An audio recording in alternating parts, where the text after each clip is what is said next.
All right, friends, I was working on a video. I was thinking about how to make this video and like what to actually structure. And right now lately, I've just been running around like crazy, trying to figure out the e-commerce space.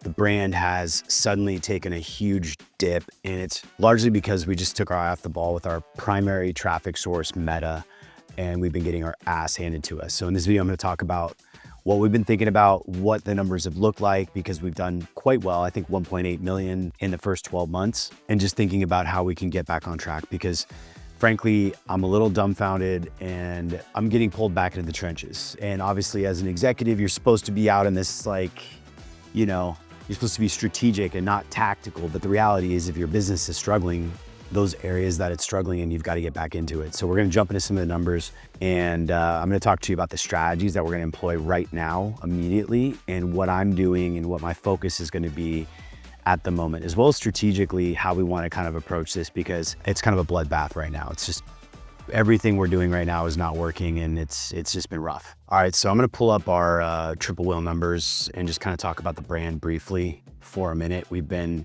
working on this thing, the better part of a year now, since we launched back in last February, and the SKU did pretty well. Like if you look at the numbers for last year, overall blended ROAS, just going to share this window here. You can see here, like with the numbers, we had almost $1 million in sales, 1.85 blended ROAS. Our Meta numbers, not amazing now that I'm looking at this, but on the ad account, it was 1.64. And then with Google, we were able to clean up a bit of that. And then obviously Klaviyo was really helpful. And, overall TikTok performed, but we were spending quite a bit of money on TikTok just to get it going. So this is misleading. Like this is just related to ad spend. And there's just a lot here to kind of take in. Postscript, I think we could have done a lot better with that. This year, we definitely had much more pacing on our numbers, but we are essentially, ironically, like really good, crazy hockey stick growth on Meta. But then if you look at the actual last couple of months, it's just been brutal. So like looking at the last 90 days, the numbers on Meta have been falling downward. So looking at the last 30 days, the team has just been struggling to get their numbers back. Like these are way lower than we've seen benchmark wise. So it's not the end of the world. We're gonna get back on track. Google's been a little overinflated because we have this crazy reseller problem where these resellers come in and buy our shit, and they're causing all these problems. But that's kind of where we are with our numbers. So here's what I'm thinking strategically. We just really focused on Amazon in Q1, and things were doing really well and scaling like crazy in January and February. And then March came along, we had these resellers come through and we just got crushed. And so we just made a big investment in Amazon because we believe that channel is really strong. But honestly, I think these drop shippers that are coming in, they're coming in with a stronger offer because they're offering basically the same product. It's lower quality. It's not certified and made in the US, but they're basically undercutting our price by more than 100%. And we can't play that game, right? We're not gonna play that game. That's not what we are. We're a brand, we're premium. We're made in the US. We use organic ingredients. They don't use that, which is a big deal, especially when you're putting stuff in your body, right? So we created the market. We owned it for a while here as we were growing steadily. And now we're really dealing with some bumpy chops.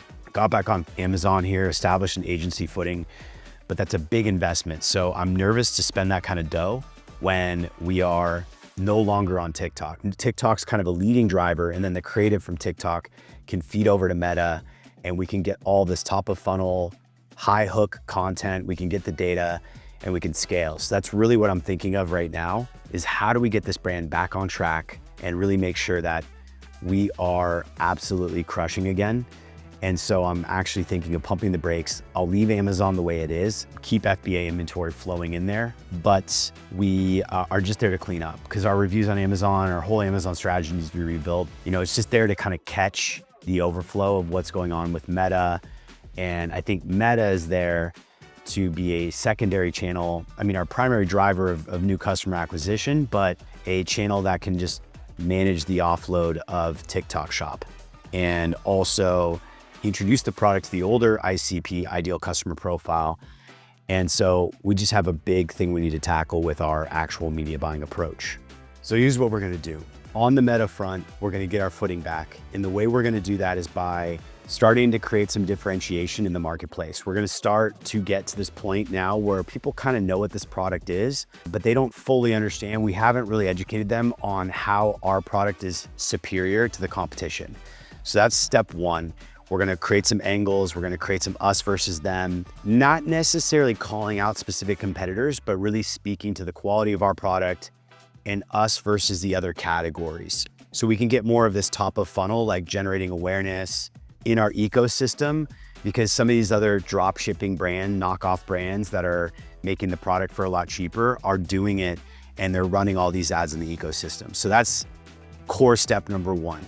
The second thing we're gonna do is we're not gonna give up on our winning ads. We have tons of winning ads that have tremendous, strong body. So like when you have winning ads on Meta, you can run them for years. The body of the ad is typically what is proven. So in order for that ad to convert well, the consumer has to make it through and be engaged enough to kind of watch the ad to really have the ad sell them. So a lot of people react when their Meta account starts to underperform and they start to get really freaked out because they're spending money and it's not hitting their goals. And so now they're losing money. They basically pump the brakes and they shut off these ads that have been performing forever and they give up on them. So we're gonna wash, rinse, and repeat these ads. So we're gonna take the top 5 banger ads that we had, the best performing ads we put the most amount of spend on that hit our ROAS target, and we're gonna change out the hooks. We're gonna clean the metadata, we're gonna relaunch them as the same video ad, but slightly cut off the back end, relaunch same copy, same ad. We're gonna dupe the post ID, and we're gonna try flipping them from running from the PDP page to a listicle, and maybe whip up another lander. So that's what we're gonna do with the landing on the ads there. That's a strategy. It's gonna give us a lot of meat to go with. These are proven ads with tons of social proof, thousands of engagement. Third thing we're gonna do, make sure that our community manager, we call her the community assassin, is basically gonna come in and really engage with the audience and comment on our products and other products and really engage in the space with all the actual stuff that's out there in the community. So I think that's gonna really, really start to pump and drive what we're gonna do. In the meantime, I'm gonna be focusing a lot on getting ramped back up on meta media buying in e-commerce. I've been a media buyer for like 10 years, but I've mostly been an affiliate. And I still think that angle trumps offer, but not by much. So you have angle, which is usually a story. Story sells, facts tell. You get the story right, and then the offer needs to be dialed in. And then the rest is kind of noise. So you need the angle and then you need the offer, and that's how you really sell. And right now we don't really have a good angle. We have a good offer that's just been undercut by multiple offers that are lower quality, shittier product, but they're still out there. And so we've got to be mindful of that. And so that's where we need to come in and re-engineer that and think about this. We might have to price test a little bit, but if you price test too much and you lower your price, there's nowhere to go from there. So you have to be very, very careful because you don't get a lot of room. If you drop the price and it doesn't perform, what the hell are you gonna do? Then raise the price. And it also tells your consumers and your clients that, and your customer base that maybe you were overcharging them. So you have to be very, very careful there. So this is the game we're gonna play. And I've got a creative director, I've got a media buyer, I've got a ton of experience. We have a full-time dev, and we are gonna go all in, all hands on deck. And we're gonna attack these and really list them out in our meetings today and on Monday and Tuesday this week.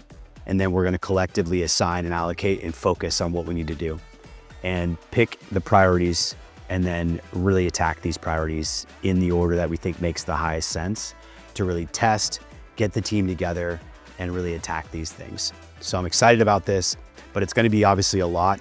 So wish me luck. And if you're new to the journey, hit that subscribe button so you can follow along and hear the updates. But this is where we're at. Stuff has officially hit the fan, and people are freaking out internally, but there's a lot we can do, and we just need to stick together and really focus on this. And I think we're gonna come out the other side a much stronger team. I've been in business for 11 years. There's always ups and downs. We're in a down period right now, and this is where we come together and we persevere and we face the adversity and we improve. So I'm excited to see what happens and what we can do, but we got to put in the work.